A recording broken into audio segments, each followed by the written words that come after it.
full stop. So nature produces the water splitting, certainly, but make it react immediately with to form biomolecules with carbon dioxide. So it uses carbon dioxide, water, and hydrogen as an intermediate between these two reactants and the biomass. So it's just framing the problem of hydrogen as an energy vector. So in terms of energy density per mass, it's tremendously high. I used to say that it's 33 kilowatt hour per kilo. But volumetrically, it's terribly low. It's 3 watt hour per liter. I'm using kilowatt hour and megawatt hour because our colleagues from electrical engineering, they understand well this unit. And in chemical engineering, we use joules, petroleum equivalent, wherever, tones, and so on and so forth. So uniformizing the nomenclature is actually very important because it allows transparent comparison. So we have ammonia. Many people claim to be very interesting. Is 3 kilowatt hour per liter, and then methanol 4.4, dimethyl ether, which is a vapor, 5.4, and methane at minus 162 degrees. So liquefied methane, it's only 5.9, so close to dimethyl ether, and about the same as ethanol. Gasoline is 9, diesel is 10 kilowatt hour per liter. Well, let's compress hydrogen for a 7N bar, and we get 1.3 kilowatt hour per liter. So 3 times, I should say, less than, let's say, methanol. And if you liquefy hydrogen, you increase, but not that much. So 2.3 kilowatt hour per liter. And for compressing, you need 13% of the internal energy of hydrogen to compress it. And for liquefying, you need 36. So when people say, oh, we are going to import from, I don't know, Africa, South American hydrogen to Europe, we must be aware that the price at a harbor or port in Europe will be minimum 2 times more than at the source country. So the competitiveness will be completely different. We should be aware of that. Well, this plot here, it's very rare for finding the literature study. I only know 2. This is one of them, comparing, different energy vectors in terms of cost for transporting. So we have here a log scale, cost, and then 10 raised to $12 kilometer joule. And the most expensive vectors are by far hydrogen and electricity, as you can see here. Natural gas, 10 times less. And if you want to go really low, you have to move to oil pipeline or oil tankers, and then transporting energy becomes really very effective. And this we must take into account. So concluding this section, hydrogen is not a good energy vector, and nature did not choose it. So today, I want also to share with you some innovations that are ongoing and very, very soon will be in the market. I should say in 2 years' time, this should be already in the market. The so-called methane splitting, so pick up methane and dividing it in solid carbon and hydrogen. So no carbon dioxide involved. This is endothermic reaction. And it's also known as methane decomposition or cracking. And this is a fantastic reaction because it's the only chemical reaction I know that is 100% selective, no side products. And according to our process, which is a catalytic process, other project processes being developed, we can obtain a very stable reaction. We prove it for more than 5,000 hours, completely stable. We expect at least the catalyst to be stable for 3 years or more. And carbon particles that you can tune the size between 50, 100 to 250 micrometer size.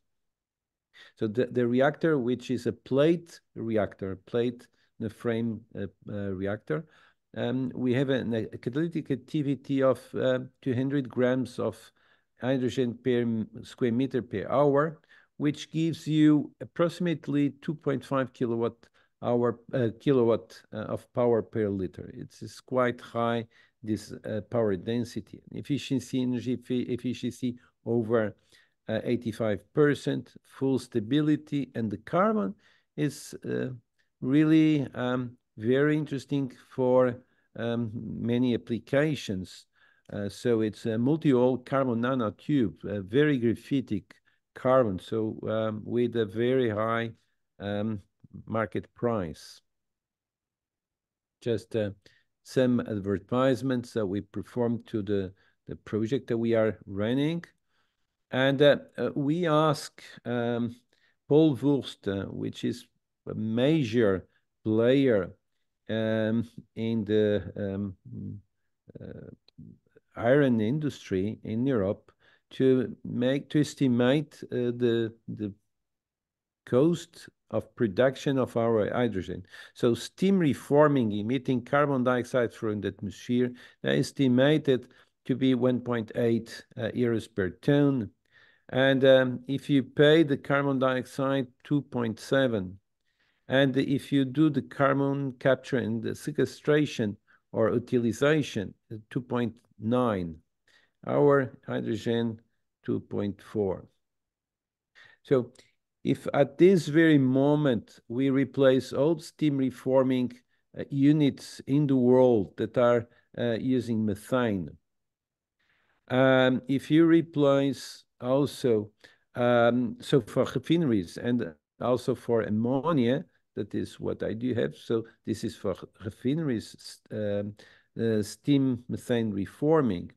And if you also do for the ammonia production, you will be saving 1.1 gigatons of CO2 emissions per year, and you will be making 23,000 million euros per year. If we are in the States, we will say 23B. So it's an immense amount of money that we can save per year if we apply this technology right now. So this table summarizes what I said before, but as I said, we should normalize the units of that we use for reporting the prices. And so gray hydrogen, so not paying the CO2 emissions, is 54 euros per megawatt hour. So let's say that in Portugal, the green electricity costs about this. Gray hydrogen, but paying the CO2 emissions, 82 euros per megawatt hour. Natural gas with carbon capture and utilization, 87 euros per megawatt hour. If we do natural gas splitting, 73, so it's very reasonable. But if we pick up in biomethane, it's even cheaper. It's estimated to be 57 euros per megawatt hour, very close to the hydrogen you can produce from gray hydrogen without paying the emissions. Why is that? Because when you produce biomass, biomass captured CO2 from the atmosphere, incorporates in the biomass, you do the anaerobic fermentation, you produce CO2 and biomethane. And now you are cracking the biomethane into carbon and hydrogen.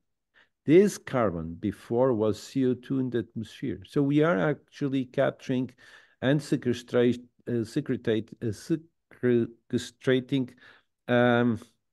this CO2 that was in the atmosphere and transforming it in solid carbon. And if this is also paid, then we get this production cost, but because we have the benefits for removing CO2 from the atmosphere. So here's just a sketch saying that biomethane, atmosphere, biomass, anaerobic digestation, and biomethane, and then green hydrogen and carbon, so negative CO2 impact. Now, if you pick up on gray methanol, including CO2 costs, which it's you go to the Methanex and it's 525 euros per ton. Then you add the CO2 emissions is 622.5 euros per ton, which corresponds to 113 euros per megawatt hour. If you produce methanol from the biomethane splitting, you can get everything for almost half of the price. So this is tremendously encouraging this strategy, and that's what I'd like to share with you. Just one step ahead, and we are now speaking about battery cars and so and forth. And before was everything green. Now we start realizing that also this technology, the battery technology, has a very high environmental impact. So I'm going to share you something that may be proved interesting. From methanol, you can produce DMT ether, which is a vapor which condenses at the pressure of 5 bar. So it's very easy to store, it's very easy to transport, because it's very easy to transform in liquid state. If you do the calculations for internal combustion engine ran on DMT ether produced from the methane splitting, you arrive to a cost of about 4 euros per 100 kilometers. That is in the range of a car run on batteries. So not any longer big differences like for gasoline 10, diesel 6.6. Here we get really very low costs with DMT ether. And that's it. Thank you very much.